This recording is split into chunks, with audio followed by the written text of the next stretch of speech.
നമ്മുടെ കുഞ്ഞുങ്ങൾ ഇവിടെയുണ്ട്. അവർ രാവിലെ സ്കൂളിൽ പോകാൻ റെഡിയായി കഴിഞ്ഞിരിക്കുന്നു. Hello, good morning. Good morning. എന്തിനാ ഇവിടെ വന്നതെന്നല്ലേ ചോദിച്ചത്?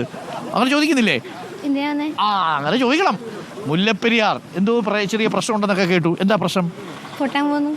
ഷോ, എൻ്റെ മോളെ, മുല്ലപ്പെരിയാർ പൊട്ടാൻ പോകുന്നു. ഇതാണ് അങ്ങനെ പൊട്ടാനൊന്നും പോകുന്നില്ല കേട്ടോ. ഇതൊക്കെ ആൾക്കാർ പറയുന്ന. മുല്ലപ്പെരിയാർ അങ്ങനെ പെട്ടെന്ന് പൊട്ടുമൊന്നുമില്ല. ആരാ പറഞ്ഞ മുല്ലപ്പെരിയാർ പൊട്ടാൻ പോകുന്നു? അച്ഛൻ അല്ല, വീട്ടുകാർ. അച്ഛനും വീട്ടുകാരൊക്കെ പറഞ്ഞു മോളെ മുല്ലപ്പെരിയാർ അങ്ങനെ പൊട്ടത്തൊന്നുമില്ല കേട്ടോ. അങ്ങനെ പൊട്ടുന്നൊന്നുമില്ല. പക്ഷേ അവിടെ വെള്ളം ജലനിരപ്പ് കൂടിയാൽ അല്ലേ, അങ്ങനെ ആശങ്കയുണ്ട്. ഏത് ക്ലാസ്സിലാണ്? 9. ഈ ഡാമിൻ്റെ ഒരു പ്രത്യേകത പറയാമോ? മുല്ലപ്പെരിയാർ ഡാമിൻ്റെ അറിയത്തില്ല. മുല്ലപ്പെരിയാർ ഡാം ഇന്ത്യയിലെ ഇപ്പോൾ ഏറ്റവും വലിയ ഗ്രാവിറ്റി ഡാമാണ്. അതായത് ഈ എർത്ത് ഗ്രാവിറ്റി പറയും, ഭൂഗുരുത്വ ബലം കൊണ്ട് നിൽക്കുന്ന ഡാമാണ്. അതങ്ങനെ അത്ര പെട്ടെന്ന് പൊട്ടത്തൊന്നുമില്ല കേട്ടോ. ഓക്കെ, അപ്പോൾ ടെൻഷനൊന്നും വേണ്ട. മുല്ലപ്പെരിയാർ ഇപ്പം പൊട്ടുമെന്നാണ് പറയുന്നത്. Hello, good morning. Hello, good morning. ഏത് ക്ലാസ്സിലാണ്? ഞാൻ ഡിഗ്രി ഫസ്റ്റ് ഇയർ. ഏത് കോളേജിൽ? Christ college Puliyampala. ഞാൻ +1. +2. എല്ലാവരും കൂട്ടുകാരികളാണ്.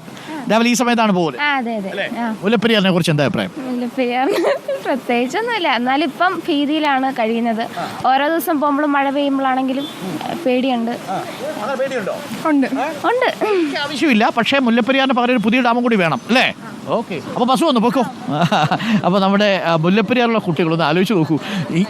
ഈ രീതിയിലാണ് വലിയ രീതിയിലുള്ള പ്രചരണങ്ങൾ നടക്കുന്നത്. മുല്ലപ്പെരിയാർ ഇപ്പോൾ പൊട്ടും, അങ്ങനെ ഒരു പ്രചരണത്തിന് ഈ ഘട്ടത്തിൽ ഒരാവശ്യവുമില്ല എന്നുള്ളതാണ്. അതൊരു ഭീതിതമായ പ്രചരണമാണ്. നമ്മളതൊരു ഭീതി പടർത്തുന്നൊരു ക്യാമ്പയിനാണ്.